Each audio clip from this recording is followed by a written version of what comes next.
Good morning, everyone, and welcome to NYSAFAH's Broadband Symposium. We're glad you could join us this morning for this important topic. We're going to just hear briefly from our NYSAFAH Chairman, Kirk Goodrich, with a moment of welcome. Kirk? Good morning, everybody, and thank you for joining us this morning to talk about expanding broadband access for folks who traditionally been left behind and left out. Most folks may not know that, it's been 9 or 10 months now that NYSAFAH staff and key board members have really been focused on the issue of how to expand broadband access to people in our buildings and in our communities that lack consistent access to the internet. And we've seen, through this pandemic that the ability to access reliable broadband networks is a lifeline, particularly when, your students, your kids' education and your job relies on it. And so for the last 9 months, our folks have really been focused on this.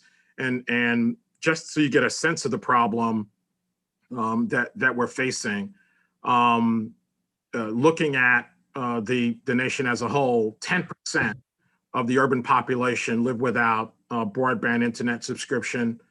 And as we know, the gaps are particularly pronounced in Black and Latino communities.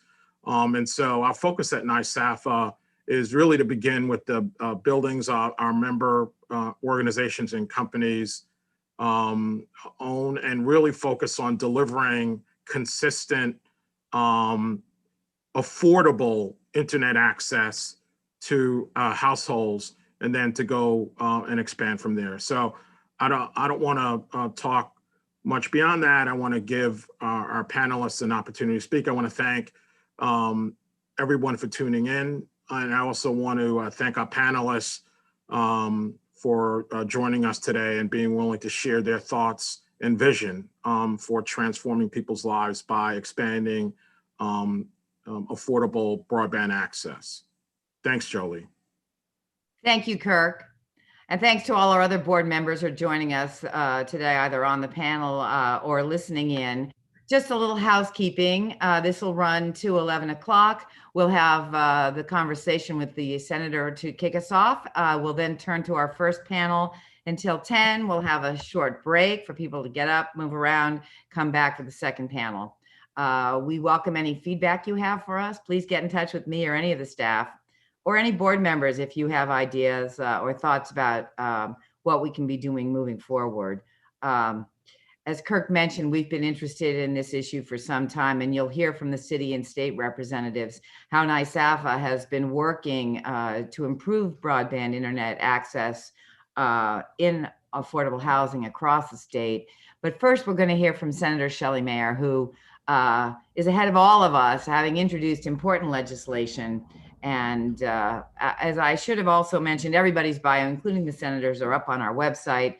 We also have a portal on our website for contact and information about all things internet that involve affordable housing. So I encourage you to check out our website.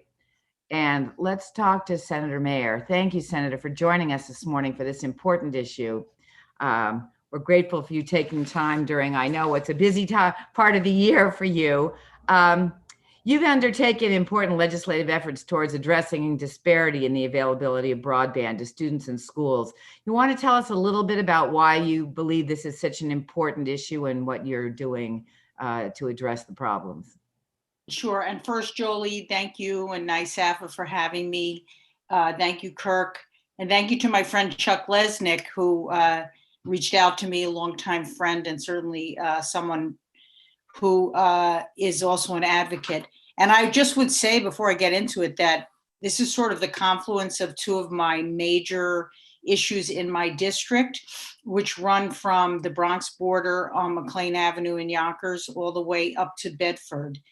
Basically the whole gerrymandered east side of Westchester. I share Yonkers, New Rochelle, and White Plains with the leader, Andre Stewart Cousins. And then, so I have a range of communities in need, including Yonkers, where I live, and I served as assembly person for 6 years, and more affluent communities as well. And however, I'm the chair of the Senate Education Committee, and there it was clear to me as we started this pandemic that the inability to get quality broadband was a statewide problem, and we did not have a statewide solution. Not only did I hear from schools in my district and parents in my district, and I worked with the Westchester Children's Association on some of their work as well, that predominantly poor children or children in poorer communities lacked quality access to broadband. Either it wasn't affordable, they were working off their telephones, their cell phones to do homework, they were sharing with their family members. It was a problem in my district. But then working with my New York City colleagues, it was very clear it was a significant problem in New York City, and it was a problem in rural communities as well. And yes, in affordable housing, particularly, it was a serious problem because in some affordable housing sites, there was broadband, but it did not go to the room of where the person lived, the actual unit, or it just wasn't wired, or it wasn't available. I was frustrated by the lack of a statewide response to this problem during the fact that we've spent about 11 months for children learning remotely. The governor convened a task force on it. We in the legislature were not part of that. And the more, as I say, the more I heard from parents, schools, looked at the data about where there is not access. I know the Westchester Children's Association data shows, and the American Community Survey shows that the lack of access, particularly places like Yonkers, Peekskill, many of the other poorer communities, certain parts of New Rochelle, in Westchester, but statewide, throughout our poorer communities, children were missing it in huge numbers. Then I went back and looked at the state's constitution, because it's difficult to regulate these companies under state law. They're basically preempted largely by the FCC. So we knew that that was an issue. But the state constitution has a provision that requires basically a free common school education. And my argument was that if you are learning at home instead of in a classroom, the state's obligation continues. And if you base the argument on the state's constitutional obligation to provide it, and children are learning at home, then I think there's a constitutional mandate to provide broadband to every child if school is going to be at home. So instead of sort of looping into some of the other ways people have tried to get jurisdiction over these companies, I did it by using the state's constitutional mandate. I built a bill that, as you say, is complex. It does require an assessment by these companies. It requires that they provide free quality broadband to every child, school age, from age 5 to 18. Every child, not every family, 24 hours, summers included, and regardless of where they live, to the point of view of your members, it must be in every housing situation, including homeless shelters, affordable housing. It must be everywhere and in every school. So I can go through how it's funded and how it works. Well, we're unfortunately today we're not going to have a chance to fully investigate the bill. We wanted to let people know about it. NYSAFAH is running a pilot program across New York State. I think we have as many as a dozen sites where we're running community classrooms. Yes, We've raised the philanthropic funds to open up community space where there is broadband access, where other internet access sufficient for them to do their schoolwork remotely. The pandemic has really exacerbated the problem, and we're really very grateful for your leadership on this. We're going to put up the bill language and talk to you again in the very near future. I apologize we don't have more time this morning, but we want to give you a chance to just explain what the legislature is doing and how important this issue is across the state, not just in big cities, but really rural, suburban communities. And you certainly have both of those in your district. So thank you so much, Senator. I'm sorry we're so brief, but No, thank you. cover. Thank you for the opportunity, and hopefully I'm going to fight to get the bill in the state budget. So that's We're behind you on that. Thank you for your leadership here. Thank And you. thanks for joining us this morning. My pleasure. That's just a brief introduction. We will have the bill language up on our website after today's workshop. With that, I don't want to take any more time away from our first panel. Alexander Shermansong, would you like to walk us through the important items on your panel's agenda this morning? Thank you. Good morning. Hi, I'm Alexander. It's great to have you all here today. Big thank you to NYSAFAH for organizing this on such an important topic. They've asked me to moderate the summit today because I've spent about 20 years working on how to use data and technology to solve public problems, and specifically around affordable housing and the digital divide. Also, as an aside, I co-host a Smart Cities Institute with the US Conference of Mayors. And the mayors who've come to that institute from across the country, their number one concern is broadband access. So this is, in New York, we're going to be taking a lead here, and it's a common concern everywhere. I'm excited to be here today because I believe that affordable housing is the key piece we need to achieve affordable broadband across the state. So let's just start with a little bit of context, and then we'll dig right into the panel. So about half of low-income New Yorkers don't have home broadband, and a fifth don't even have the bandwidth on their phone either. So we're talking about a significant portion of our fellow New Yorkers. And as a result, they're cut off from Zoom school, they're cut off from emerging homework technologies, they can't access upskilling programs or work from home opportunities, they can't access telehealth. And what we're seeing now is some really promising technologies that are reshaping the cost and availability of broadband. And that's what we're going to get into a bit today. So there's new technologies and business models that offer an alternative to the traditional ISP approach. And some of you may have heard about open access networks, which we'll talk about.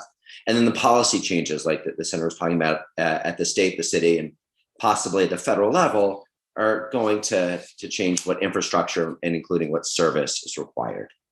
And I'm hopeful to see so many developers like those on the panel today taking a really holistic approach to the needs of the residents, the community, and the economic opportunities this affords. So the two panels that we have are going to focus on some really practical experience about what works, what are the challenges, how do you overcome them, and then looking at some of the financing and regulatory changes that are propelling this forward this year. In some ways, broadband in new construction is a simpler question than in the preservation and retrofit. So we're going to start this first panel on that new construction. The second panel will address the retrofit side. So you have people's bios on the agenda. So let's just dig right in now. And let's start with the current situation and why things are changing right now.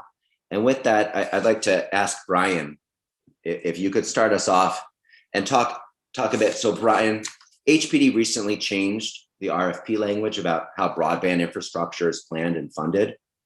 And you also have some exciting plans in the works. So can you talk a little bit about why things are changing and what might be expected ahead for deals in this year? Sure. So the city has been looking at this with an eye toward greater inclusion and equity. And as you mentioned, the RFP language now requires proposals to commit to internet access in units in all common areas and the installation of carrier neutral infrastructure. And beyond that, as a basic criteria, there are competitive criteria for proposals that actively lower barriers to internet access for residents. You may be wondering exactly what that means, and I think that because it's an RFP, part of the idea is to be competitive and creative. So Can't jump too much into the specifics of what those minimum requirements are. My work in the agency, I'm an architect, and we've been working on the design guidelines. And so I can say that as an agency, where we'd like to get to, and with our guidelines, as we're working on revising our design guidelines, what we're looking toward is a future where we can provide broadband service to all residents of new affordable housing projects and developments that are covered under their rent at no additional cost to those residents. Now, of course, I know there are going to be questions about how we do that exactly. And our plan as an agency for implementation is to begin with a broadband where feasible policy, which is to say that projects would be required to submit a plan that describes their plan for providing broadband to all residents. They'll be evaluated per each project, and then the most cost-effective projects that are able to provide broadband within the rent would be required to do so. And then projects that are more financially constrained, there may be adjustments to level of service. That's going to be something that we learn through the process. And I would say this is on our end an evolving set of requirements. And we're very excited to see things moving in this direction and considering broadband as a tool for greater equity. And to be clear, Brian, when you say provide broadband, you don't just mean allow you to buy it from whatever service provider, but you're actually talking about having the internet on in someone's home, and that it's something that is already a given when they move in, like the electricity. Thank you. That's right. Yes. I mean, although of course, residents would always be able to upgrade their service to have individual service. That's the current situation. And at the very least, that remains an option, but we want to find options that are contained within the development, within term sheet for our projects. Thank you. So why don't we zoom back out a little bit and think at the state level? And Yusuf, you've been behind the scenes in a lot of the changes that are afoot right now. Could you talk a bit about some of the big announcements we've seen around broadband affordability at the state? Sure. And really talk specifically, like we've heard this $15 number, what's behind that? It needs to be affordable. What income levels are we talking about? Like what actually is broadband? So really get us in the nitty gritty, if that would be helpful. Sure. Thank you, Alexander. Until most recently, I'd been at the state for several years working on this issue, and prior to that at the city. I think the context for the folks on the call is that there's been massive investment on both the state and federal side to bring down the cost at the end user level for residents, and then to make capital dollars available to broadband providers. So if we think about the state level, the senator sort of put it well before, but there's massive need across K through 12 students, but across low income households. The state announced several weeks ago a multi-million-dollar bridge fund that's intended to basically subsidize home internet for K through 12 families who just haven't been able to utilize it over the last 9 months. So if you think about the families that Alexander mentioned who haven't accessed Zoom, et cetera, they're going to have a monthly allowance that basically pays for their at-home internet. The timeline, I think, will be announced in terms of the months that are covered, et cetera. I think the big headliner from the state's announcements was this $15 mandate, which basically said, if you're a broadband provider operating in the state of New York, once this legislation passes, you have to offer a minimum low-income affordable plan that's $15 or less.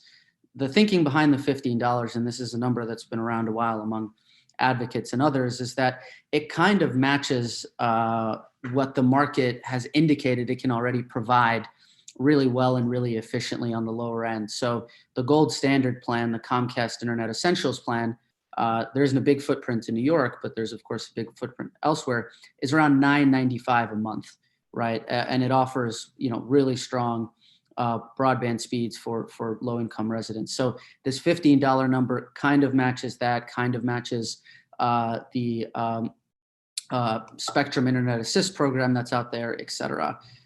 In terms of the criteria or the requirements, and this gets at sort of the definition of broadband.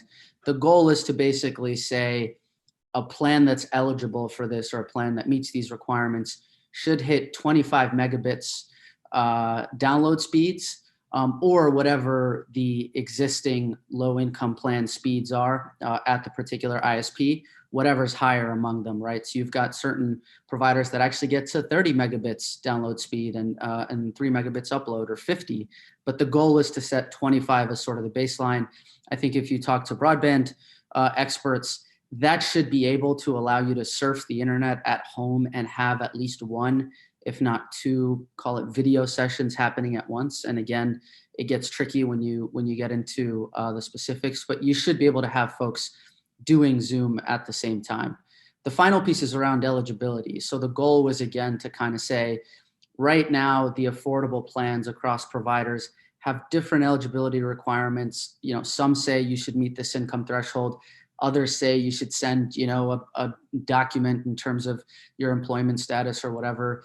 The basic requirement for this mandate is you either have a student in the household that's a beneficiary of a free or reduced lunch, or you do not exceed 185% of federal poverty guidelines, which would be roughly $48,000 for a family of four in the state of New York. So those are, I think, the basic criteria outlines for the plan. The final piece that I'll share at the federal level is there's more money coming from the federal government to subsidize at-home plans. Announced at the end of December through the second sort of CARES Act was a $50 a month subsidy from the FCC for a broader swath of people in the country who either lost income due to COVID, who are Pell Grant recipients, to be able to get an at-home subsidy for broadband.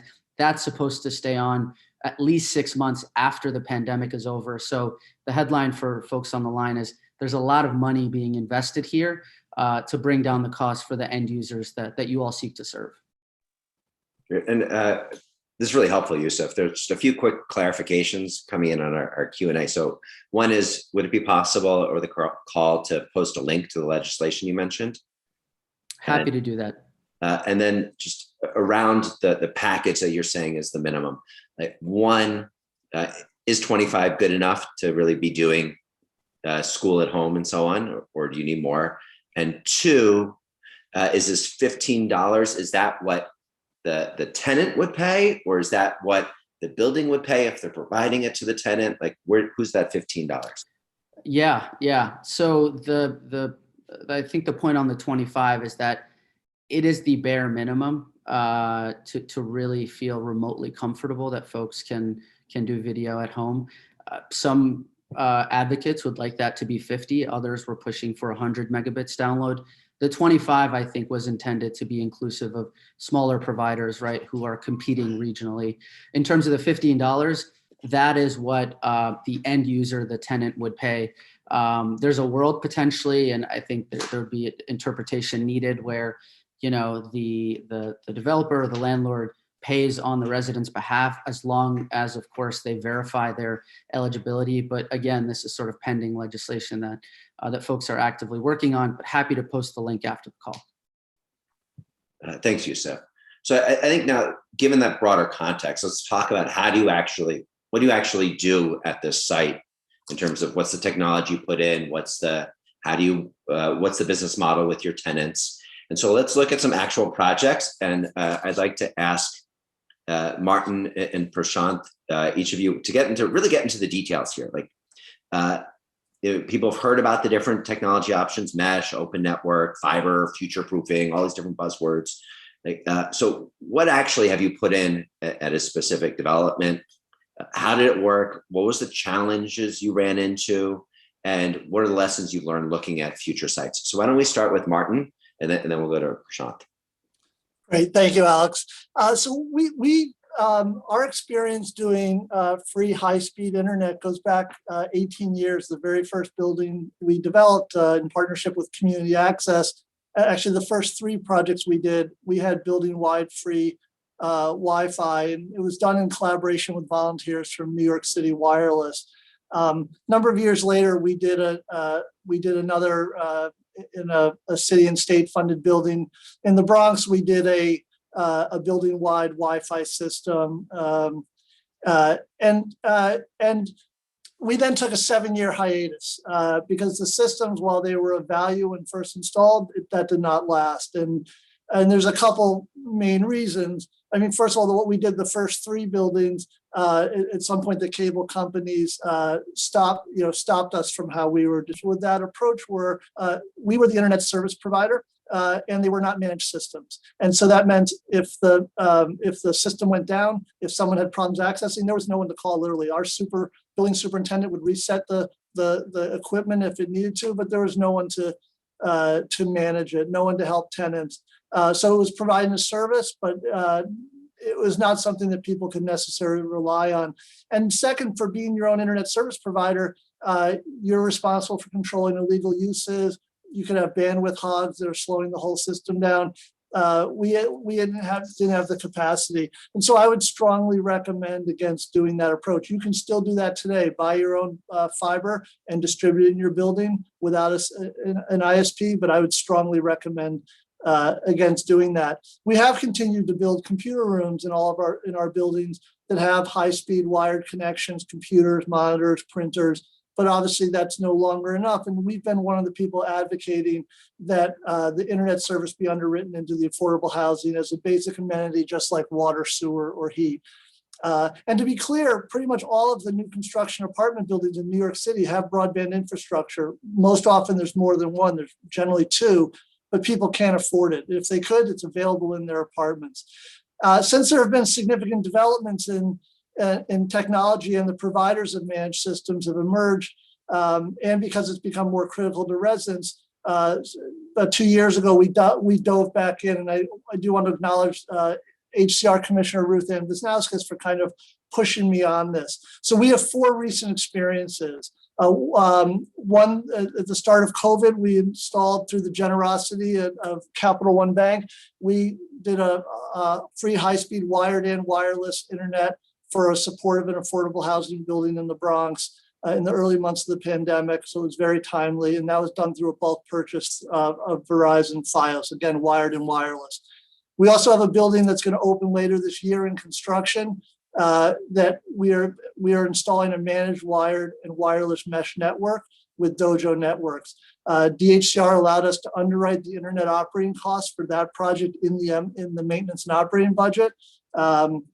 We have a building in Queens where HPD has allowed us, it was too late in the construction process to do a mesh network, but HPD at the time of starting our marketing allowed us to add the internet cost to the M&O budget and increase rents. And we, again, will do a bulk purchase through Verizon or Spectrum.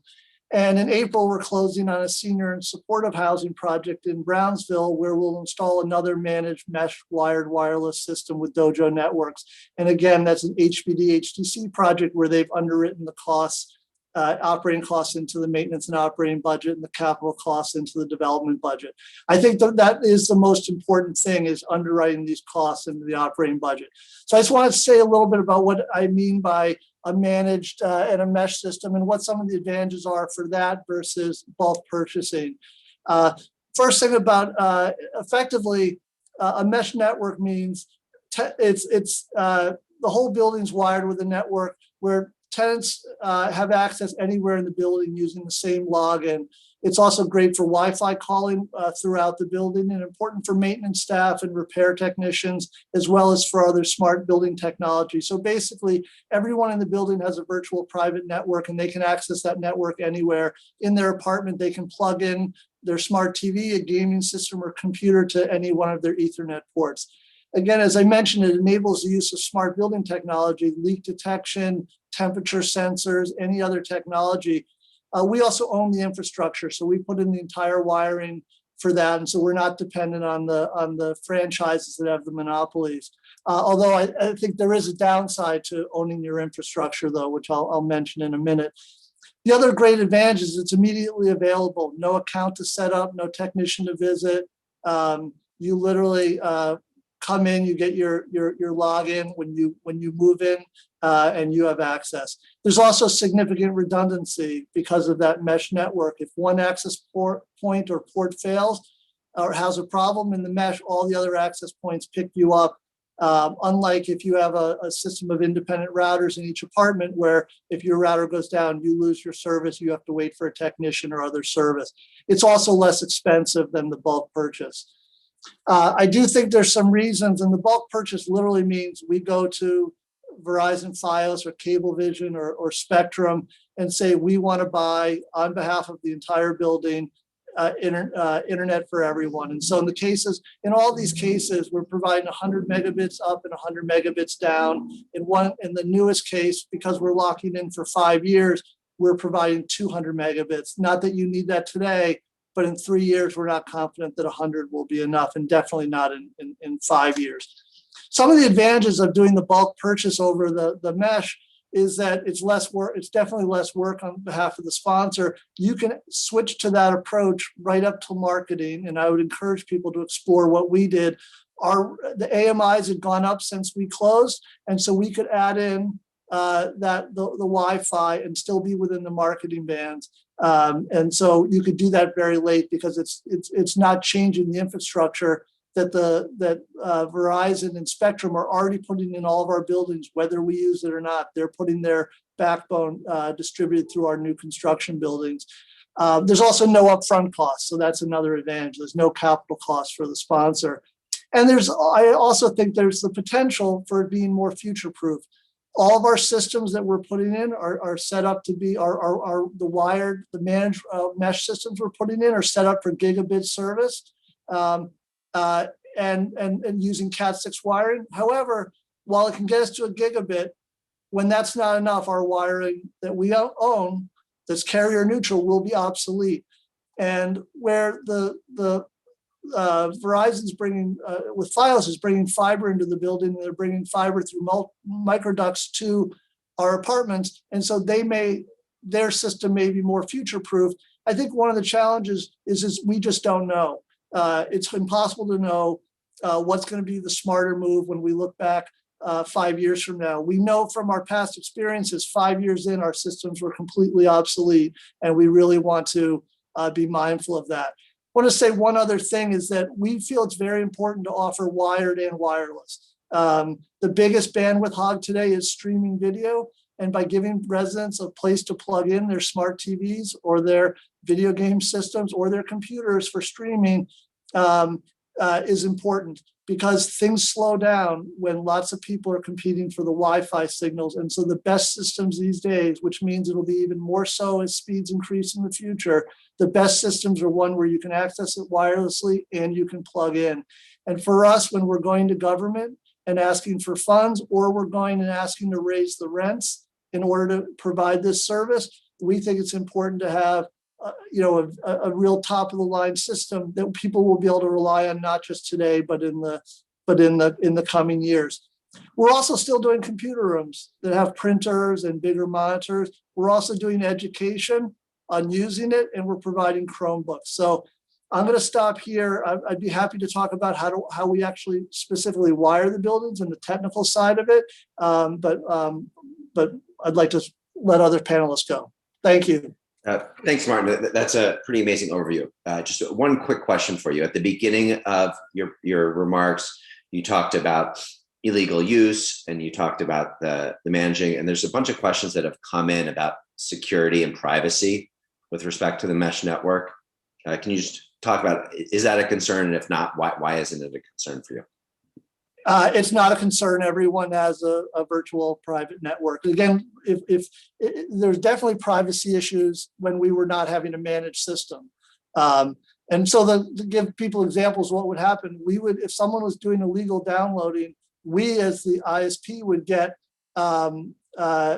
cease and desist letters from a music company threatening litigation for us because we weren't controlling it. And yes, and we didn't have virtual private networks. So it'd be more like if you were in a coffee shop or an airport. And so that was definitely a challenge. But in these new mesh networks where they're managed, everyone has a virtual private network. So it's secure. it's secure while allowing device sharing within their apartment. So the idea of a virtual private network, again, it's secure, but within your apartment, you could be sharing to Wi-Fi printers, sharing to TVs, sharing to other devices in your apartment, all completely on your own secure network. So it's a great, again, this wasn't available really when we tried in the past, and we got turned off from it. Again, it was great if you couldn't afford anything else. As a resident, you had some internet access, but it was not a good system. And people who had money bought their own, and people that couldn't afford it used this, but it was not ideal. And now we have the ability to fix that. A lot of the people that you'll hear from other people, it's people that were doing this in hotels, student housing dorms, and higher end apartment buildings are moving into our space, and there's a lot of opportunities now. Thanks, Martin. Prashanth, I think you're unique on this panel in that you're actually a service provider. You're a tech company there. Could you talk a bit about, from your experience, what it's like to wire affordable housing and how you change the price point effectively? Yeah, definitely. Thanks for having me, Alex. So Flume is a sort of challenger ISP. I think you mentioned Dojo, there's Starry, a few others. Our major sort of breakthrough, or the way we serve apartments, is by leasing unused dark fiber in the street and then building fiber to the home. We've been operating for a little over a couple of years. About 90% of our initial deployment is all into affordable housing. Currently building 6,000 to 7,000 NYCHA units, and then doing a couple of projects in the Bronx as well as the outer boroughs on a couple of different business models. So before getting into the wiring and the technical part of it, just to quickly overview some of these projects, we are deploying a $15 fiber to the home product, which was sort of instated by NYSAFAH and through this RFEI from NYCHA. And we want that to really showcase how you can retrofit and build fiber to the home and still deploy service at that price. And for what it's worth, we're not an incumbent, sort of a challenger ISP. So, if we can do it, in theory, anyone should be able to. With greenfield locations, we are building a few sort of new builds to sort of play the flip side of the mesh and wireless, deployment case. We do see that when you are building a building from the ground up, there's significant opportunity to actually facilitate pre-wiring from a variety of different ISPs, whether it's a Verizon or Spectrum, or from a local sort of smaller challenger in your city. The sort of three major pieces of infrastructure that we see really facilitating this deployment. One is building or thinking about how the point of entry works in connecting your building or set of complexes back to a shared use system. So throughout New York State, there is a wide variety of poles and conduit infrastructure with various franchising opportunities, and that's what the ISPs use to connect your service. So while your foundation is being poured in, or while the trench is open, placing an extra 4-inch PVC conduit we've seen, and what our partners have done for us, helps us reduce our cost to get to each unit by almost 70, 80% sometimes. The second piece, and I think Martin briefly mentioned this, is the microducting. We see a lot of challenges with developers, debating, how do we run Cat6? Do we need a managed service provider to come crimp this cable and terminate it? How do we run, fiber cabling if we are to pre-wire a lot of these suites? The best solution we've seen to date is developers who have actually gone out and placed their own microduct as the walls of the building are going up. And the benefits of this are, it is actually 8 to 10 times or 15 times cheaper, both on labor and capital, to place a microduct sleeve to your suites versus kind of picking and deciding which medium you want to use and then finding an ISP or carrier who will come in and sort of wire into that system. Oftentimes we'll see someone, pick Cat6 and then they go to Verizon Fios, who says, well, sorry, I need a 4-inch EMT here to run my own sort of specific type of cabling. So we have seen the microduct be used where the carrier sort of comes in and can place whether it's thin coax, Ethernet, or fiber to the suite. So those are the kind of major sort of in the nitty gritty, when developing a building, the benefits or the quick fixes we've seen. The consequence for us is we are able to build out to a unit for on the order of $200 to $250. And if you look at a Spectrum or Verizon rate card, to build to new affordable housing or even luxury buildings, it's closer to $2,000 to $3,000 per unit. And that's where the pricing stays arbitrarily high, as well as the sort of unwillingness to do bulk deals, et cetera. One final sort of point I'll make, I think, when a lot of folks are considering, both the Wi-Fi access point based solution and getting a carrier in to do fixed, wiring are great if you can implement it well. I think the big thing we see is the buildings that can attract multiple options are the ones that have really kind of solved this for the long term. 60 to 70% of the folks in real estate that we pitch will reject us. That's just the nature of the business. The common answer we hear is, I already have X. I already have Verizon. I already have Spectrum, or a single sort of Wi-Fi access point based solution. And we think if you're setting up for the right sort of long-term infrastructure, you need to be open to assessing other options, whether it's a smaller local carrier or bringing in a second incumbent, even though it might not be easy. Long term, that seems like the best way to really get to these $15 kind of potential package tiers, et cetera. Thanks, Prashant. That's I think it's really inspiring to hear how much you're able to change the price point around this. And I think that should be really helpful for folks.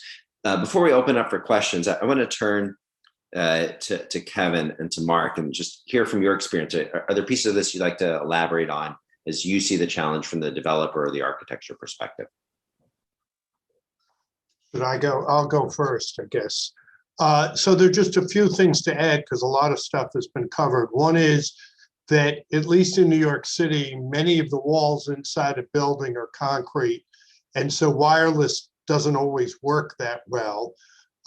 And as was somewhat indicated, we're already wiring typically to a closet in the apartment for Spectrum and Verizon. There's power there. And then from there, there are typically wired connections to each room in the apartment.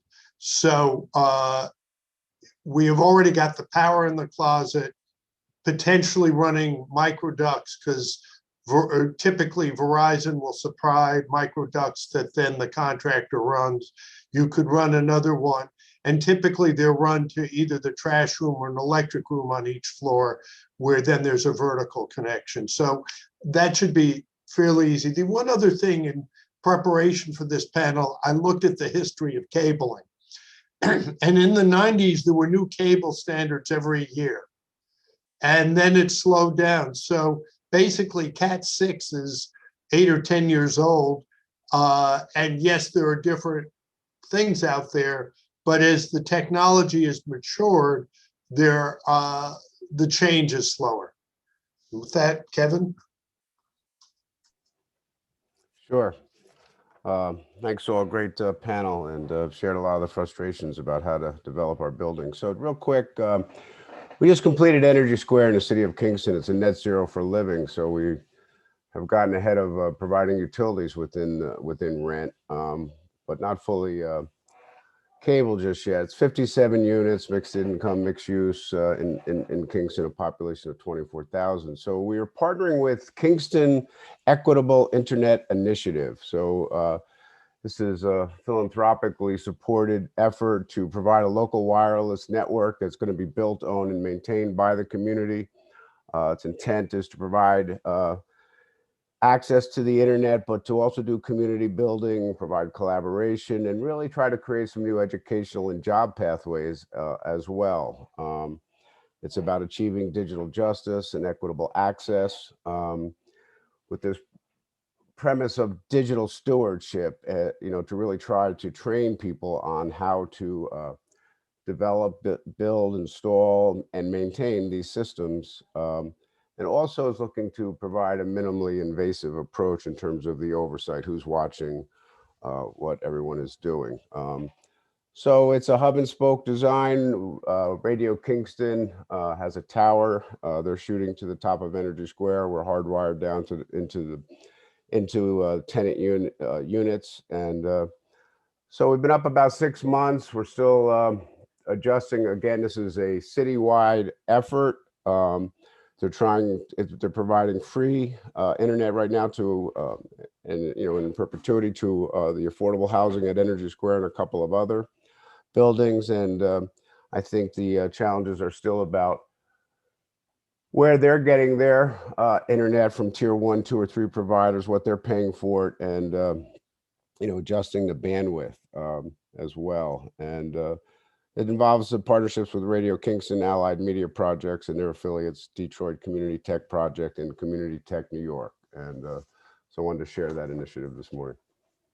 Hey, Kevin, I thought it was really inspiring how you touched on the question of stewardship and how you're actually using the broadband as an economic engine for your tenants and helping them find skilling opportunities, educational opportunities, and job opportunities. I think that's exactly why we're doing this, is it creates that upward economic mobility for the communities.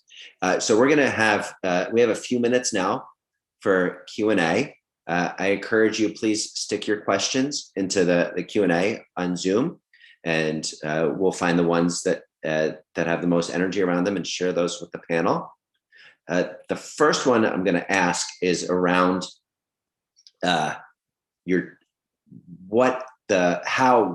your property is, like what borough or what city it's in, what type of building you're doing, and who you're serving. So the location, the building type, and the population. How does that affect what the solution is, if it does? Like, would you have a different approach depending if you're upstate, downstate, or if you're doing senior housing versus family housing? I'll start. In New York, again, we only work in New York City, and so I don't have the statewide perspective. But for us, we've seen the same parameters in each borough we work in, and generally, a couple of things to clarify from the great questions that came. One is, on like senior housing, it didn't raise the rents for the seniors. It was there was underwritten in like an M&O cost, and it's a Section 8 building, so seniors pay the same amount regardless of what the overall rent is. The key was it was in the maintenance and operating budget. But we generally, when we're doing to manage a network, we still have Verizon and the cable company in the building. So there'll be 3 options. The incumbents have an obligation to provide service if someone asks for it. So they're wiring the buildings. And if you tried to stop them from wiring your building during construction, they would use their rights to come in and force you to give them access during the construction to pre-wire. So they install, we generally have our own wired system, and there will be 2 sets of microducts because the cable company and the FiOS are putting them in. We've found that they won't use each other. So if we put on our own microducts, we'd have to decide where we run them. For Verizon and the cable companies, they don't home run them. They run them back to a distribution point on each floor. If we put in our own system wired that way, and we went to an independent, at least the independents we've talked to, and the approaches we're using, they wouldn't be able to use any of that because they don't want to have switches on 12 floors of a building, nor controllers, nor USPs on every floor. We can provide a much cheaper system, much expensive, if we can wire it to one point. So we're doing a 11-story building where we have one distribution point, so everything's home run there.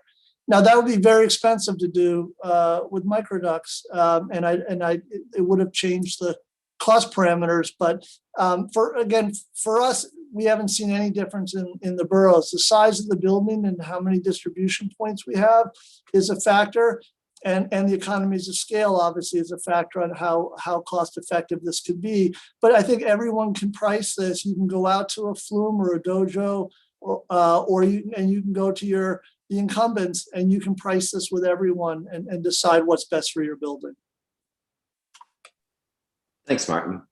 I don't know if Yusuf, you want to touch it at all on the upstate, downstate questions, since you have that broader view across the state.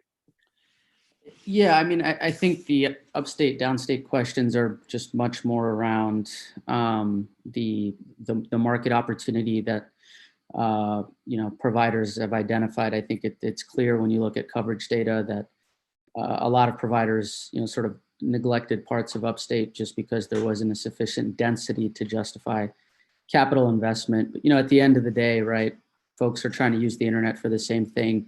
One point that I would highlight, though, is if you're working with elderly populations or with, single parents of young children or generally vulnerable populations, I think, you need to go the extra step in terms of driving awareness about whatever offering you're going to have in your building. And obviously mailers are great, hanging things up is helpful.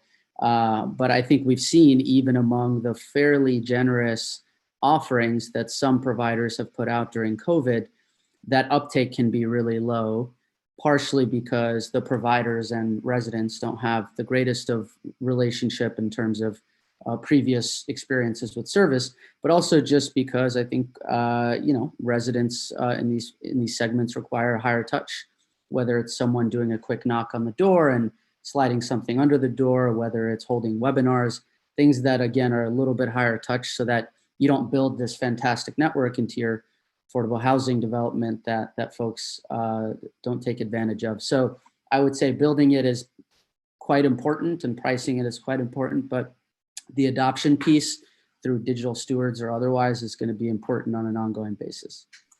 We've found that even when we've done the bulk purchase and we've paid for it for every person, not every person signs up, even when we do the outreach. And that's one of the challenges to that approach through one of the incumbents is not everyone wants, well, first of all, not everyone wants the technician into their home during COVID. Not everyone wants to provide all the information to the cable company or Verizon. And even if we're paying for it, if people have past arrears with the company, even though we're paying for the service every month, they do not have to provide it to that resident, which to us is one of the big obstacles. So we're paying, for some tenants, we're paying their internet every month, but they can't get it delivered because they have past due balances with Verizon. Thanks, Martin. Prash, I'm going to ask you to jump in on this a second. And after that, I'm going to go around for the panelists and just ask you for a closing remark. Just what's one insight or gem you would share with folks in terms of what they should be thinking about for their new construction this year? So Prash, the question I wanted to get your sense on, since I've heard you talk about this, is that in different areas, the way you think about the answer depends a little bit on what's going on outside the building. Some people are also asking about, like, what if it's a mixed income building? So can you just talk for a moment about some of the differences in geography wise, and then maybe move into, if you were to do one tip for folks, do that, and then we'll go around to the rest of the group.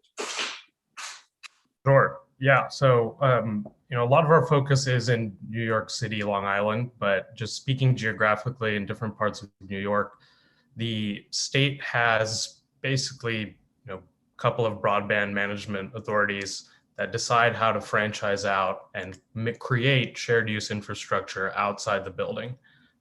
So even if you're an incumbent or a challenger ISP, figuring out how to get from your data center out to the building is generally 80%, 90% of the cost of wiring that unit.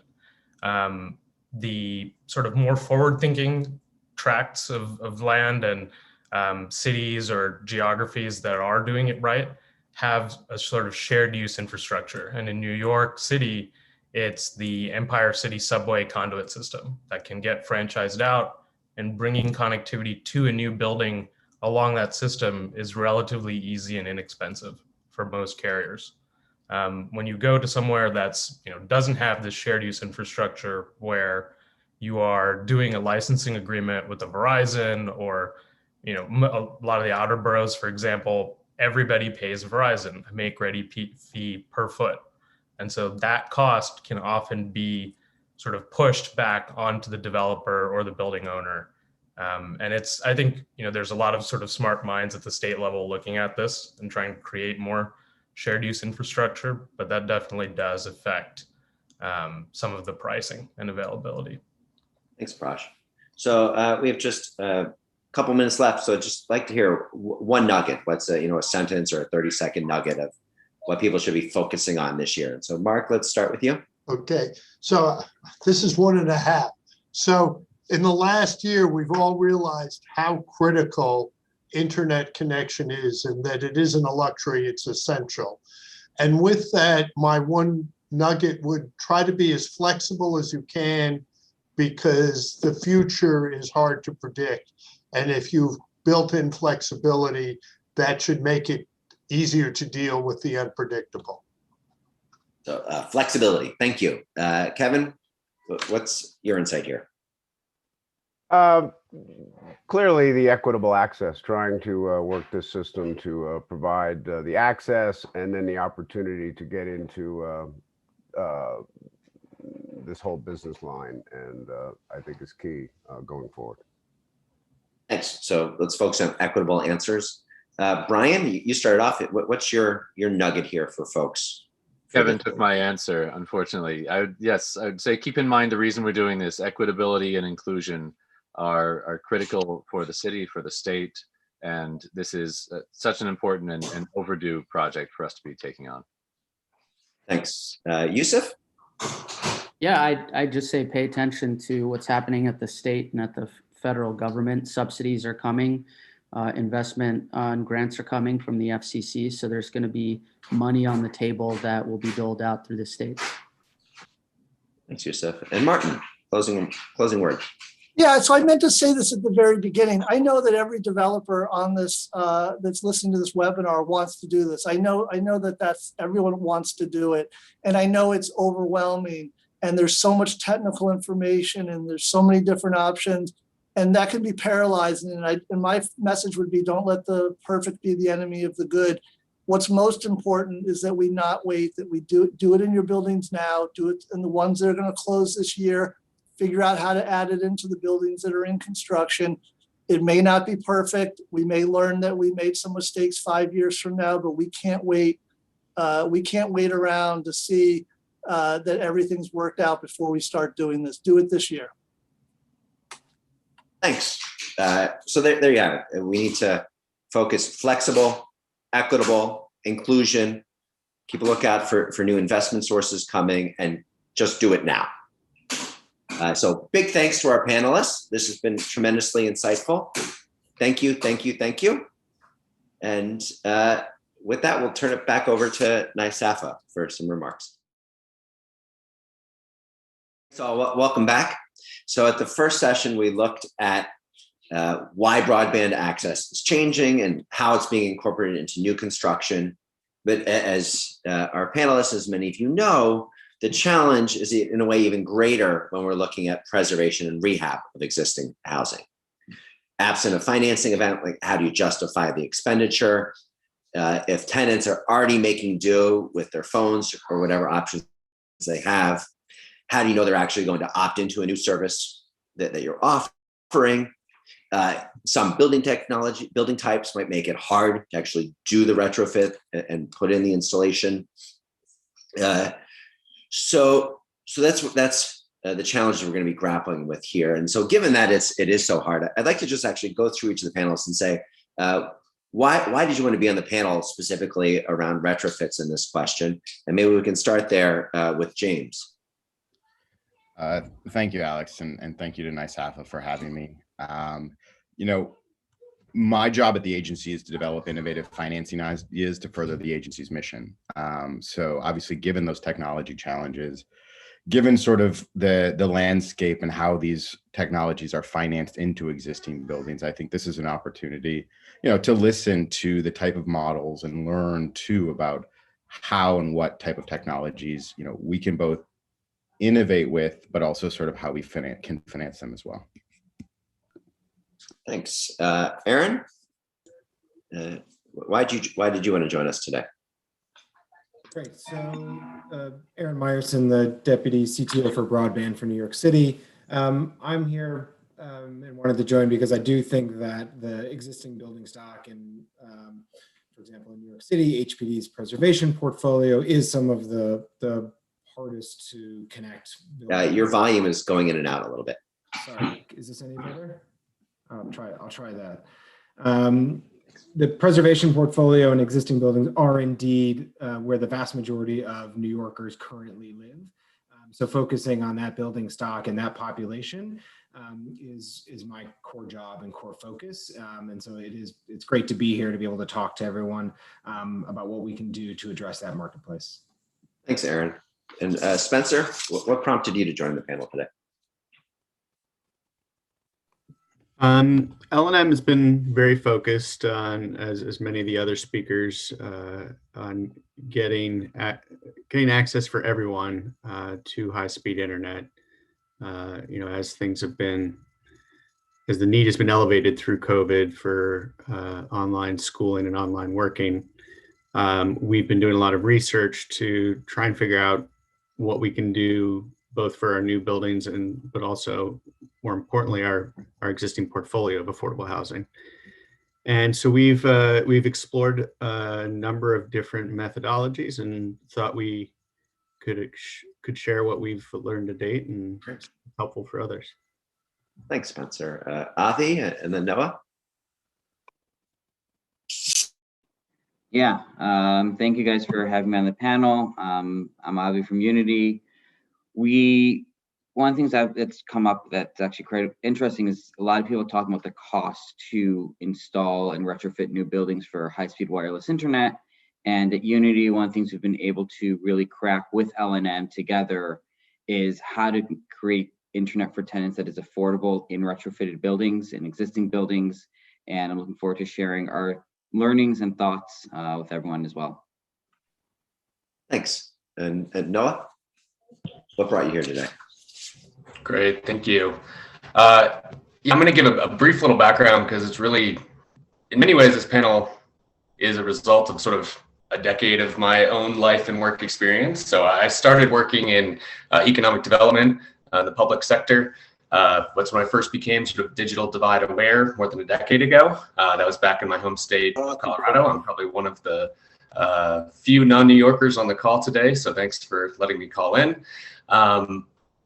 I ended up deciding that, I wanted to tackle this problem from the private sector. So I moved out to California, joined Elon Musk's SpaceX to work on their Starlink satellite-based internet business. And I got a literal and figurative bird's eye view of the telecommunications industry, the good, the bad, and the ugly, and came to the conclusion that, it's not just a fancy new technology that's going to solve this problem.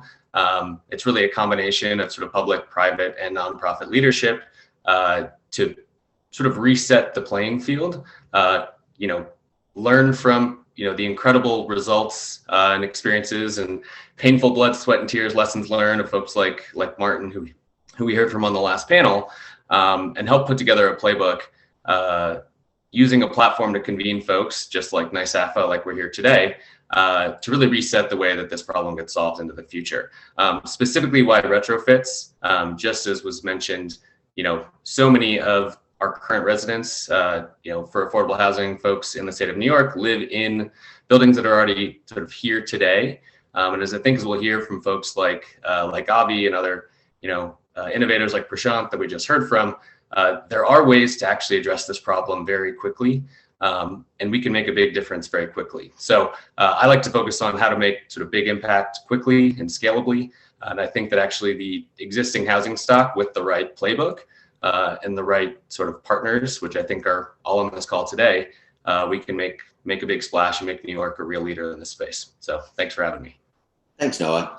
So why don't we start at the state level? And James, at New York State Housing Community Renewal, can you talk a little bit about what are the challenges when it comes to financing broadband and rehab, and where do you see the opportunity now that we're in 2021? Yeah, sure. I mean, this is obviously a focus of our agency. The commissioner has been very focused on this, as Martin alluded to in the last panel.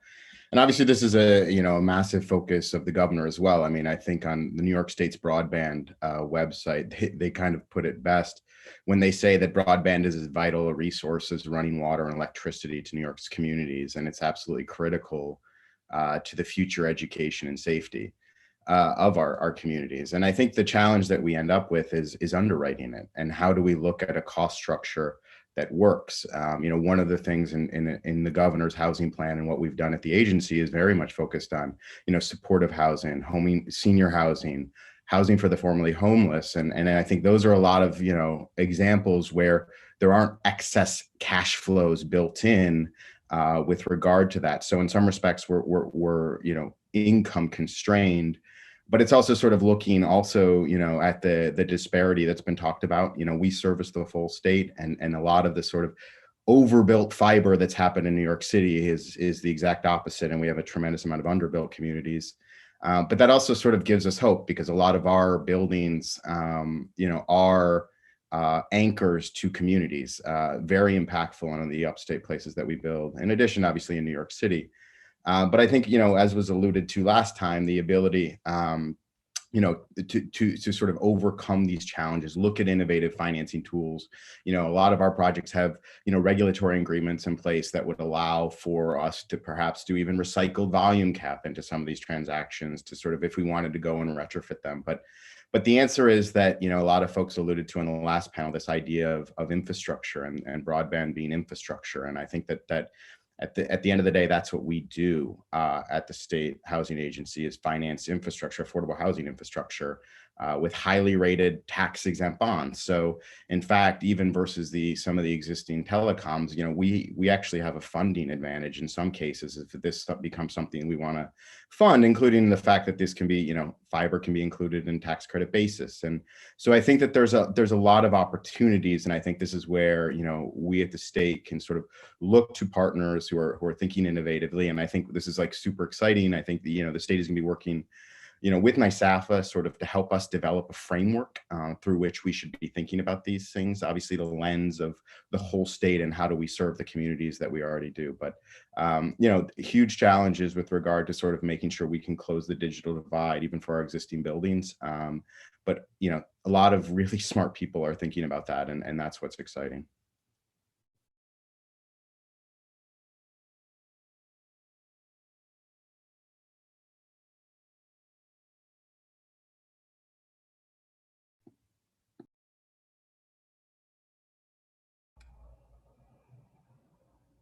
Did we lose Alexander? Looks like it. Alexander, are you frozen? I can see him, but he's not. There he is. Okay. Sorry, you great bandwidth issues. It's and I got Verizon FiOS here, so. So James, I just wanted to pick up on the last point you were making at the end about a new framework. And you said that you want to work with NYSAFAH on what this new framework looks like. Can you just touch for a minute? What do you think are those, some of the elements of that framework? And as we're thinking about the folks on this call being the major developers and operators, what should they be looking for, thinking about it as this is moving?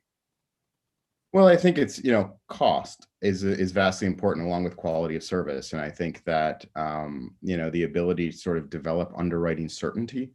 We have, 30, 40-year regulatory agreements in place and have long-term commitments to our projects. So, we are much more comfortable underwriting, traditional utilities versus broadband. And I think the ability to sort of work with innovators to look through that lens and sort of come up with ideas around how we can better incorporate what type of service that we were looking for, how do we think differently about upstate communities where they've been underserved with, traditional access to high-speed internet. So, I think that's kind of, and it's, this is a huge focus of the agency, to just help even more the communities that we already serve. Thanks, James. So let's narrow in for a moment now to New York City. And Aaron, you're responsible for implementing the city's broadband plan. And this clearly has profound implications for developments in all 5 boroughs. So could you talk a little bit about what the plan actually means for communities that folks are supporting throughout the city? Sure. And how's that going to be changing over the coming year? Yeah, so the Internet Master Plan, the city's Internet Master Plan, for those who aren't aware, is a holistic way of looking at New York City's internet marketplace. Really trying to rethink the way we look at our internet. Most New Yorkers have one provider at home in their residence. Some have options of two, but usually those options might not be the speeds or affordable that New Yorkers are looking for. Through the Internet Master Plan, we found that 40% of New Yorkers actually don't have both a mobile connection and a wired connection. They only have one. That could be for a number of reasons: access, affordability, any number of items. And 18% of New Yorkers actually lack any connectivity at all. And that, again, comes down to access, affordability, and digital inclusion, of whether people are aware of the options available to them and the usefulness of the internet access itself.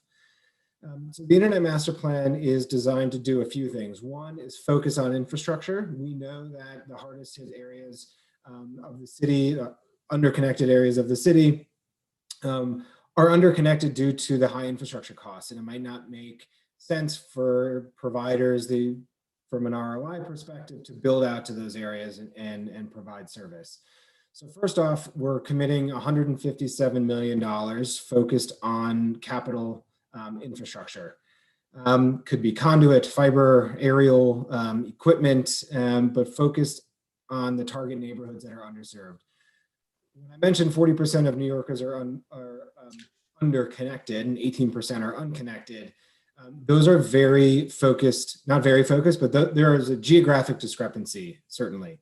In Manhattan, we are overconnected, multiple options of connectivity, probably the most connected island in the world.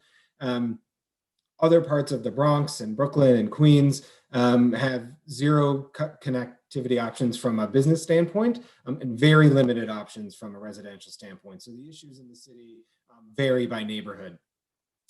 So we're leveraging the dollars put forward to focus on infrastructure, but the other thing we're doing, and where I think NYSAFAH could play a role as well, is leveraging the city's assets. So the city is also coordinating among 17 different city entities to putting their assets up for availability of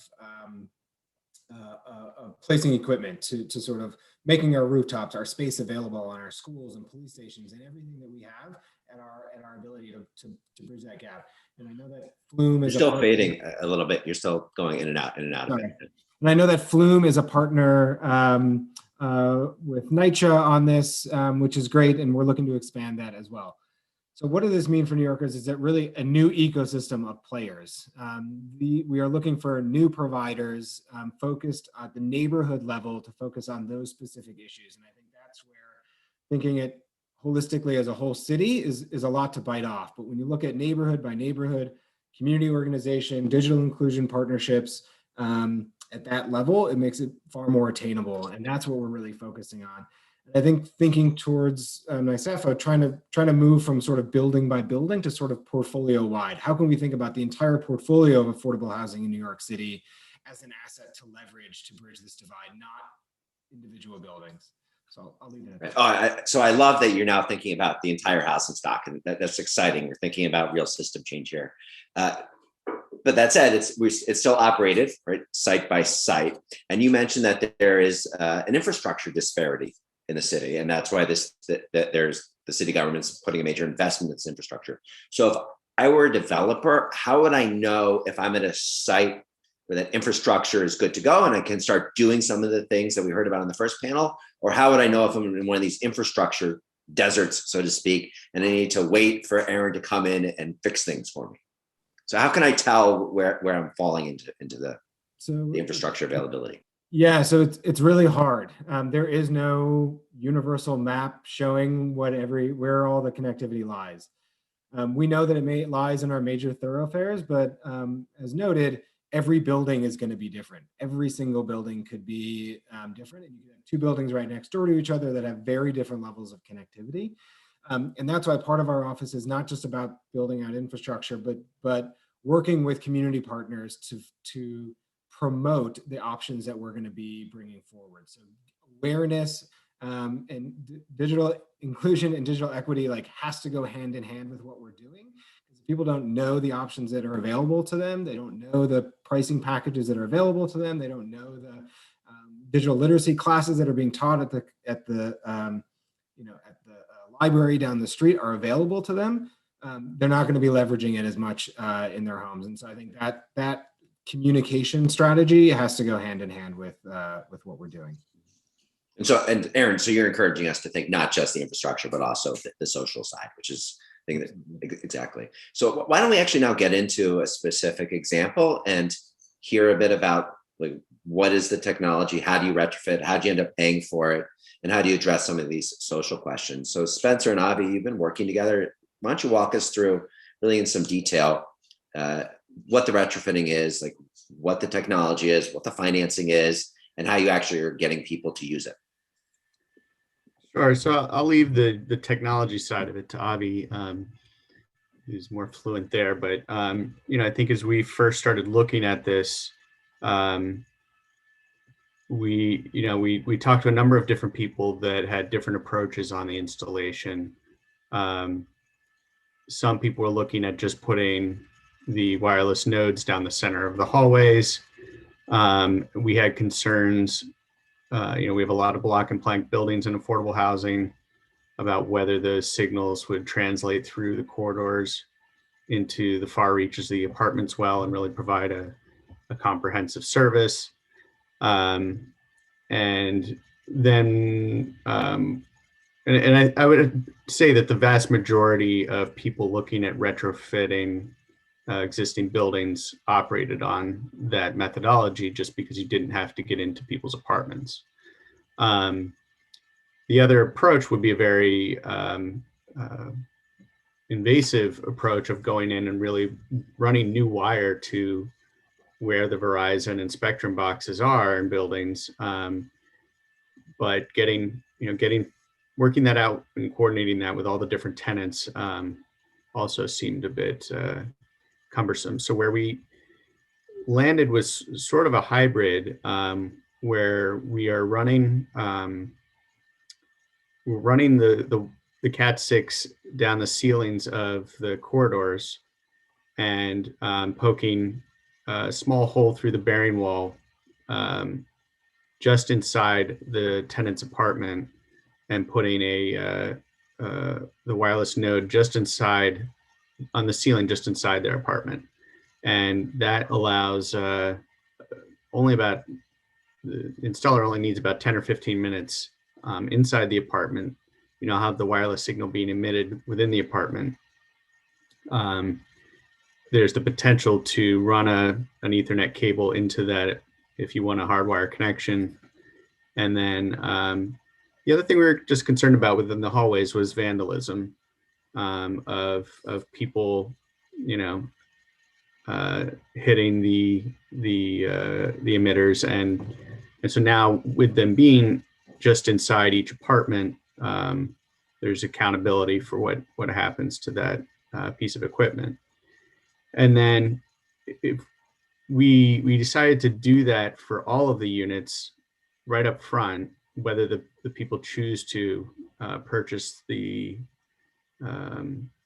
package from the provider or not, and create that mesh network throughout the building. The other problem with these dense concrete buildings is cell service is also not can be a problem. And that's not just for tenants, it's for building staff trying to communicate with each other. And most of the people that are in the cord cutting business are, they're using their cell service instead of a landline. They're streaming their video instead of having cable. And the goal is really to be able to just have that internet service be their sole connection.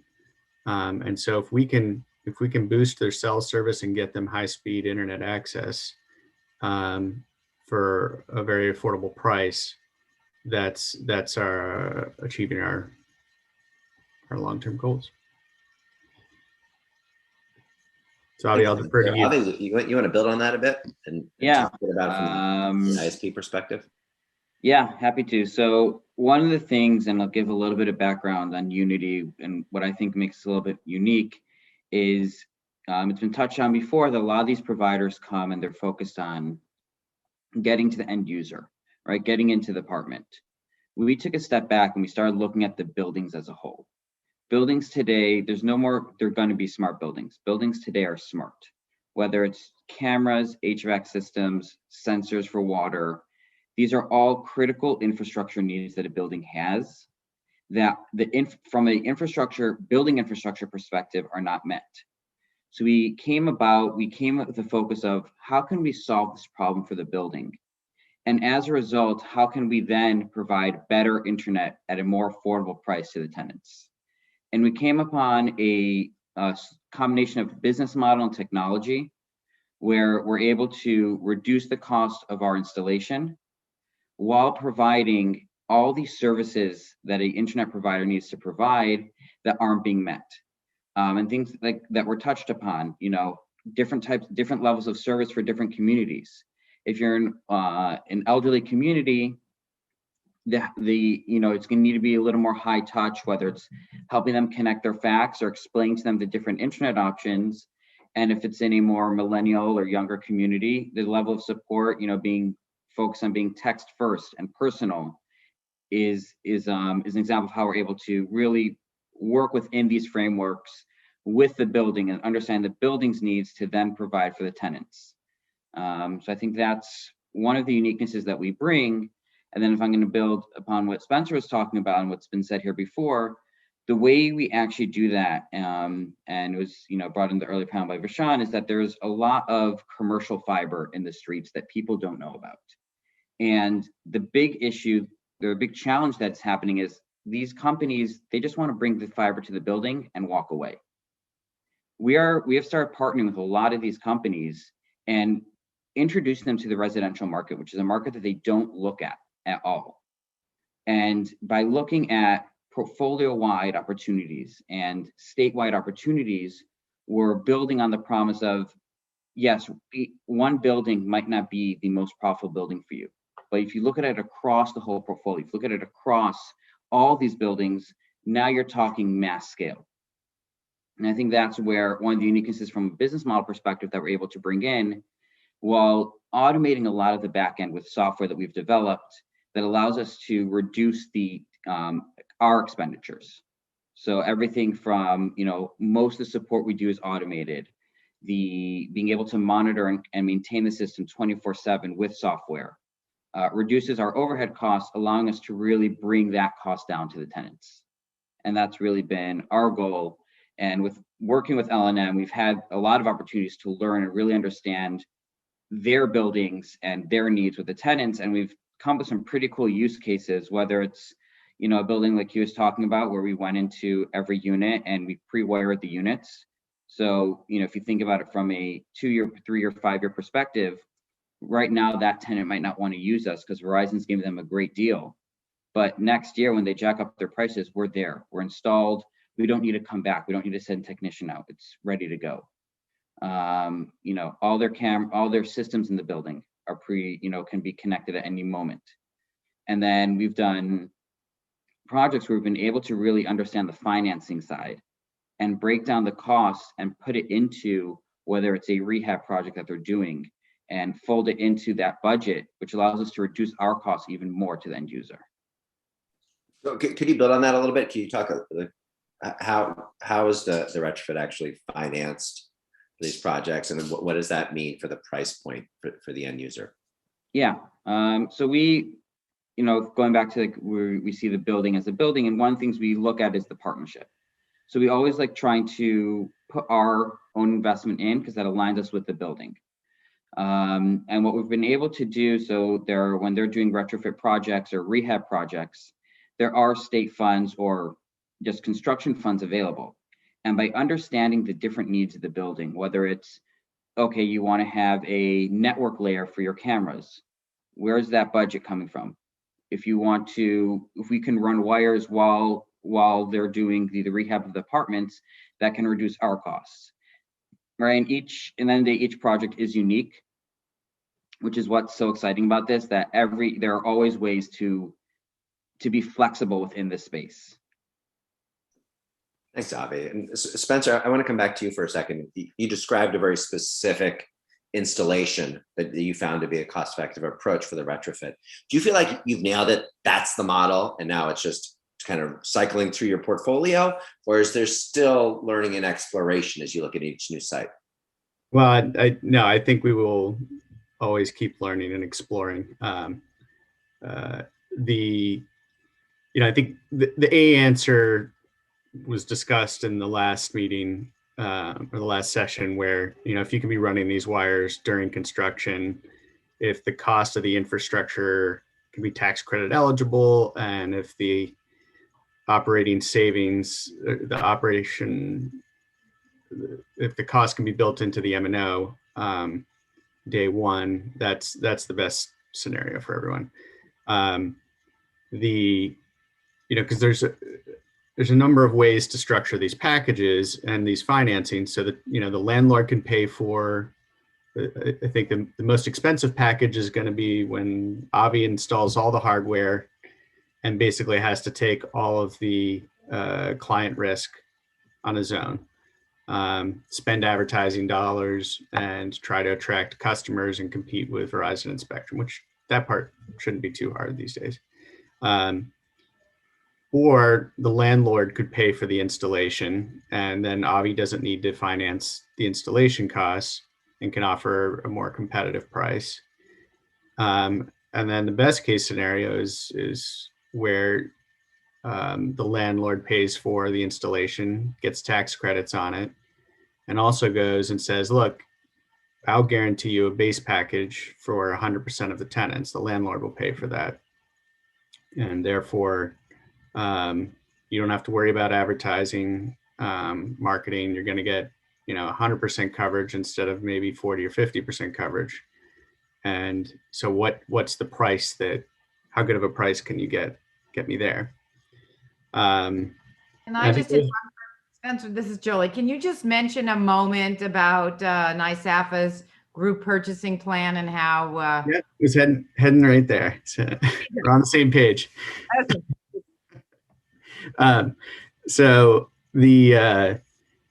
So one of the things that we've looked at as from NYSAFAH is how can we take advantage of that. And a number of these ISPs also will use microwave antennas to, in areas where there's not a lot of fiber, limited fiber in the ground, can use microwave antennas, I think within a half mile or something like that, to carry the service to other buildings. And so what NYSAFAH is doing is we're getting a bunch of property owners that are NYSAFAH members together and building a sort of a database of all of the properties throughout New York City.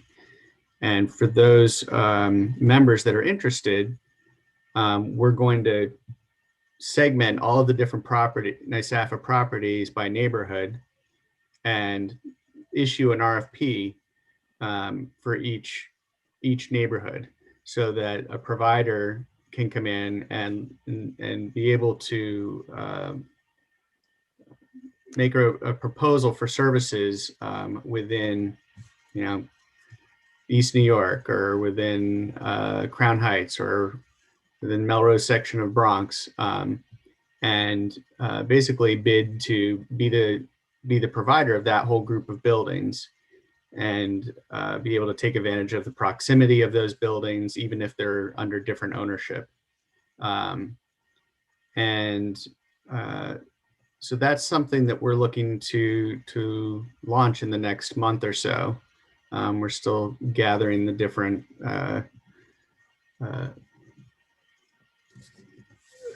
data on the different properties within those zones. That's a pretty amazing way to think about the scale of the industry and how to use that to lever some very different economies when it comes to the data. very exciting development, and it would be great to see members really participate in that and see those deals come through in communities throughout the city and perhaps even throughout the state. There's some questions, I think, more around how this partnership works. But before we talk about these partnerships, I'd love to just pop out to Noah and Aaron for a minute and say, like, are there other technologies that we should be thinking about, or are there other models that are really important? Because I think we've covered a bunch of different technologies and a few different ways of structuring this, but what other ways are you seeing that are particularly promising or that are really going to touch on the equity and inclusion goals that are so important to the city, the state, and to the NYSAFAH members themselves? I can jump in there, and then Andrew, Aaron, please jump in after as needed. Yeah, I think from a models perspective, I'd love to be able to sort of zoom out for a minute and provide some context. I realize this may be challenging, sort of the New Yorker's view of the world from 9th Avenue, which is that New York is the center of the world. But a question that I saw during the first panel, which never got fully addressed, and I thought actually is relevant to this conversation here, is how does New York compare to other states? Is New York ahead or is New York behind? And as I was getting ready for the panel today and doing a little sort of background, New York is a massive economy in the world. It would be the 11th largest economy in the world. It would be larger than South Korea. Why is that interesting? South Korea has been the global leader in telecommunications infrastructure, specifically having 5G at their Olympics 3 years ago. That was like February this month, 3 years ago. The entire country of South Korea had built out 5G technology before devices were even available to connect at that speed. And how did they do that? It wasn't a completely, government control takeover of the industry. It was doing a lot of the things that Aaron's alluding to of having government be sort of a partner to provide infrastructure as a shared platform. That's a platform that's open to all, that, as has been mentioned a few times, is available essentially as a utility, but as a platform for private sector competition. So it's about finding that combination. And, so unfortunately, New York, whether or not New York is ahead or behind other states, New York is definitely behind other countries. And I think as we think about broadband as being sort of the foundation, the platform for economic competitiveness, it's not just about streaming Netflix. It's about going to school, as Senator Mayer so eloquently talked about at the beginning. It's about telehealth and keeping our elderly sort of safe in the middle of a pandemic to get the services they need. But it's about access to a job and access to economic opportunity and access to compete on a global scale. So I just want to take a minute to sort of challenge the New Yorker view of the world that, while New York can, and I think in many ways should be a leader in this, it's not right now. But I think the people on this call and the focus on affordable housing is really promising. Just for high level sort of analogy or comparison, there's a reason, and it's a very simple economies of scale reason, why a lot of the affordable housing developers on this call build MDUs, build apartment buildings, rather than standalone bungalows, because it's literally more efficient and cheaper to provide more housing, more dwelling units when you build a single building rather than separate buildings. That exact same economy of scale applies to the delivery of services like the internet. And so we have sort of a group of folks that have a shared sort of vision about equity and inclusion. We have the literal physical infrastructure that's most efficient to deploy using creative techniques like sort of Prashant and Avi and have talked about. And yeah, I think there's a huge opportunity here. To pull back to an example that Yusuf brought up in the previous panel, yes, there is a lot of money being spent on broadband right now. Unfortunately, the $50 that's going to subsidize Comcast and Verizon, et cetera, it's going into the same leaky bucket. So we can pour as much money as we want into a leaky bucket, and we still aren't going to get the impact and the result that we want. What I think this group has talked about, and innovators like Martin have been working on for 18 years, is how do we plug the holes in that bucket? And I think if we look to sort of the idea that sort of James brought up of how do we leverage NYSAFAH as sort of the basket to collect all of those lessons learned, to be able as a community to really plug those holes, and to show you don't actually have to pour that much sort of water into the bucket to fill it up once you plug the holes. And I think it's very hard for an individual developer that's got, you know, a Gantt chart that's 12 pages long, to know how to deal with, you know, Verizon stamping their feet saying, you know, I have to get access to lay my home run coax cable into your every single living room. Without someone like the state, you know, with the backing and support of a collaborative group like NYSAFAH, providing a policy and a framework that every developer can point to and stand behind, to get, you know, the Verizons and the Comcasts to stop stamping their feet and realize, oh yeah, we should just put one, you know, backbone down the building and we can share the infrastructure.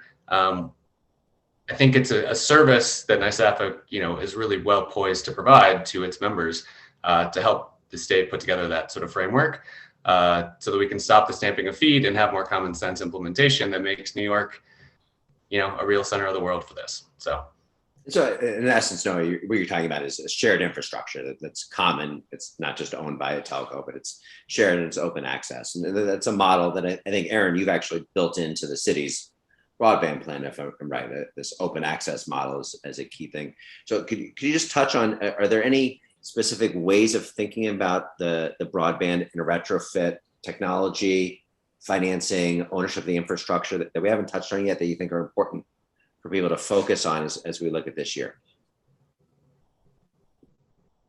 Is that for me or is that for Aaron? Yeah, Aaron, I was thinking I wanted you to, just because you put so much thought into this master plan, and we've been touching on lots of pieces of it just now. So I want to just give you a chance to say, well, there's this one piece we haven't touched on yet that's really important for people to know about.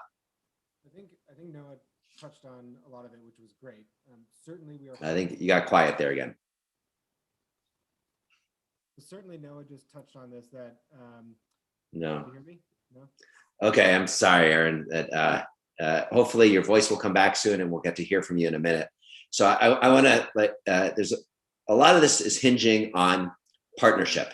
So I'm going to pose this question around partnership to the panel, and then I'm going to open it up more generally for questions. So again, put your questions into the Q&A, and we'll go through the questions we have in the time remaining, and then give people a chance for closing, a quick closing nugget. So partnership, right? And Spencer, Avi, but also, you know, James, Noah, Arden, you've talked about partnerships, and we have the folks on the call here that really understand the affordable housing side. And we're saying you need partners who are on the technology side or on the ISP side. And so as people are thinking about these partnerships, be helpful to understand what's the motivation for these companies that they're partnering with. Like, where's the profit model here? Are there other motivations that are driving the business? So could you talk a little bit about what's motivating the partner side, and what do you need to know to be a good partner as a owner operator? I mean, I think the both parties have a great incentive. I mean, I think the landlords are looking to provide, you know, not just an amenity, but a necessity for their tenants. And I think, you know, as Brian talked about on the last session, it's going to be something that's required of affordable property owners soon. And, you know, I think the different ISPs out there that are looking to compete with Verizon and Spectrum have good profit motivations. And, you know, I think there's quite a few of them out there these days. It's a pretty competitive market.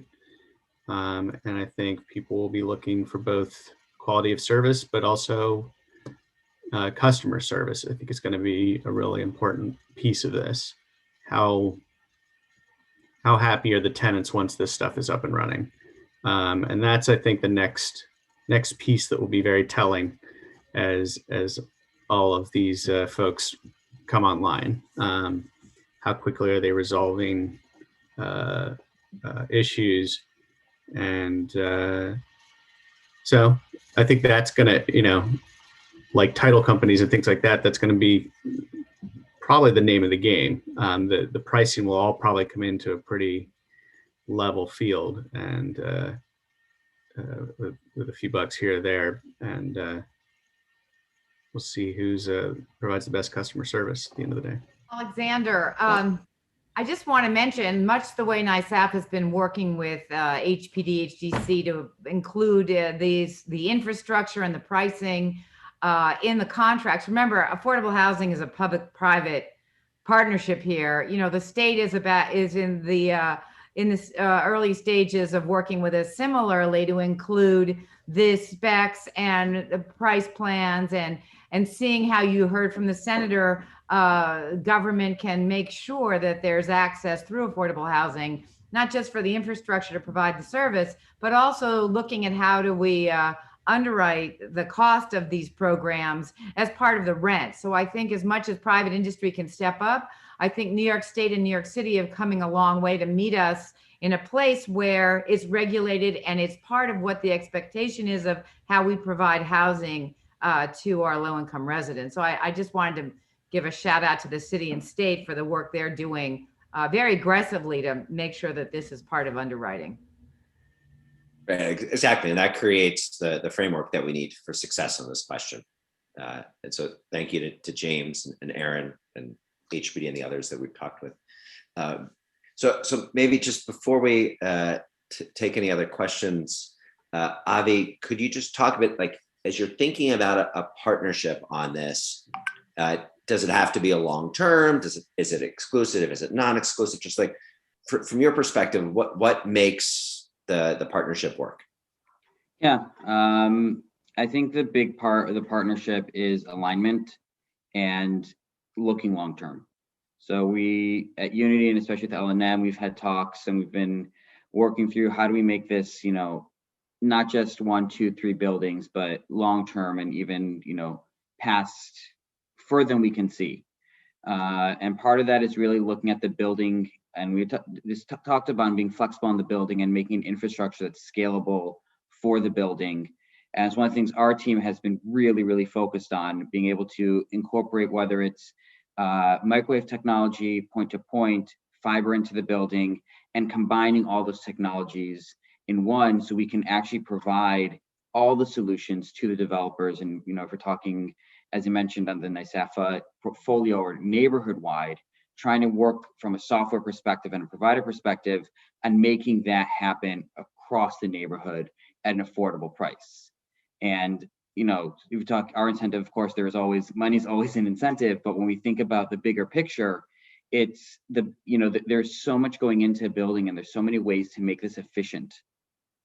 And that is one of the biggest challenges, one of the biggest things we've noticed in the industry is the inefficiencies of the big providers. They are not innovative. They're doing things the same way they've been doing for the past 40, 50, 60 years. And as a result, it's cost them, as was mentioned, $2,000 to install an apartment. It should not, that doesn't make sense. And the buildings cost also, if you think from a building perspective, they're spending, as much as having 16 internet accounts in one building for the various cameras and services is a huge cost expenditure on the operating expense, on the operating side, that is also very inefficient from a, just a working, day-to-day operations perspective. And by being able to look at that whole picture and see where we can come in and solve all those issues, that's how we're looking at this as a partnership, being able to say, okay, we're able to not only provide internet, we're able to optimize the buildings, we're able to work with more than one provider, because we're not a traditional ISP in the fact that we have our own fiber, but we're able to bring in all these other providers into the building, into our backbone. And so really that's been, our modus operandi from day one has been, how can we partner with not just the buildings, but the ecosystem to create a real solution? Thanks, Avi. So James, you want to jump in on this partnership question from the state perspective? And then we're going to do just a quick closing nugget from each one. James, as you're just thinking about your remarks, as people are thinking about their nugget, a number of people have said, where do I find a recording? Where do I find these resources? NYSAFAH is putting together a resource page that has everything you need to know about the state of broadband and closing the digital divide in affordable housing in New York. And so you'll find there the recording, you'll find there links to the resources and the different legislation we've talked about as well. So James, can you talk about the partnership from the state perspective, and then maybe share a closing nugget for folks on what to pay attention to in 2021? Yeah, I mean, everything we do at the Affordable Housing Agency is a partnership. I mean, we take a bunch of government resources and we work with partners and developers, many of which were on the call, to sort of build affordable housing. And I think for us, this idea of partnerships is really like, how can we have thoughtful government involvement? Because I think what's been alluded to, government is scale. I mean, at its very core, like who we touch, HFA is the largest, our agency is the largest financer of affordable housing of any state housing agency in the country. And I think part of it is, when we think about partnerships, it's how government has traditionally acted. I mean, if you think about it, Amazon, FedEx, UPS, they don't build their own road systems and debt fund them. What they do is government comes up with an idea and a system and a structure through which the private sector can kind of operate. So we're very much in the same sort of boat as how can we as government look to sort of provide a roadmap, and working with NYSAFAH, how do we provide a framework for folks to think about? I mean, this is where we can leverage the expertise out there to create a much more sort of collaborative model through which we can deliver, high quality, low cost internet. I mean, it's, as Noah alluded to, South Korea doesn't just have, 5G. I mean, it has the fastest internet in the world, and it's $30 a month to everybody, not just affordable customers. So I think it's how can government think differently about leveraging its partners and leveraging resources, including NYSAFAH, to sort of develop what is this next generation model for delivering service. Thanks, James. So in the last 15, 20 seconds apiece, maybe Noah, Avi, Spencer, and then Aaron, hopefully the mic's working. Real quick nugget, what should people pay attention to this year, especially from the retrofit perspective? Yeah, just to piggyback on the partnership question, I think the real nugget is that this takes collaboration from the public, private, and nonprofit sectors. And my nugget is, let today be the start. We have the right people on the call, we have the right people engaged, people care. And I think we actually can get a lot done pretty quickly. And I think it's important that this group has a plan.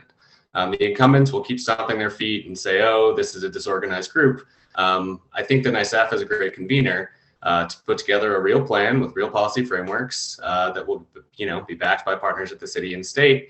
And basically it's, get on the bus, be part of the solution, or we're going to pursue this plan sort of without you. And I think we need to be bold, and I think we have the right people to do that. So let's be the start. Thanks. Avi, closing nugget? Yeah, I just want to echo pretty much what Noah's been saying, and it's been said from the beginning symposium, is we need to, as long as the developers are thinking ahead and the state is supporting that, we're able to do amazing things, especially with the focus on, closing the digital divide, providing access to everyone at strong enough speeds that can support all the, their Zoom calls, telehealth, and really working together. And I think that's the key, is just working together with each other, from a development perspective, understanding their needs, from partnership perspective, being able to answer those needs and not being afraid to go outside our own little scope and broaden it to bring more people in to provide a real solution. Thanks, Avi. Spencer, a closing thought, and then a final word from Aaron. I want to just really thank the city and state for the different conversations and efforts to work together on this and brainstorm different solutions. And for people still doing new construction, get those conduits in, and whether you're going to run, get a extra conduit into the street, and whether you're going to run microduct or Cat 6 in the ceilings, get that stuff in.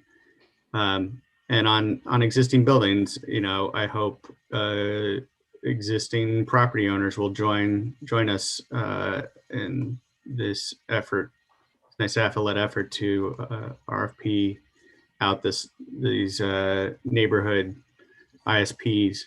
And I think the more people we have working together on that, instead of each of us working individually trying to figure this out, I think we can do more together there. Yes, more together. Thank you, Spencer. And Aaron, last word here. Great. Hopefully you can hear me. First of all, thank you all. I totally agree. I think it's worth just remembering that, the current state that we're in, the incumbents are what got us here. So if we have issues in the marketplace, we can't trust that they'll solve it themselves. So to know is a point about the drippy bucket.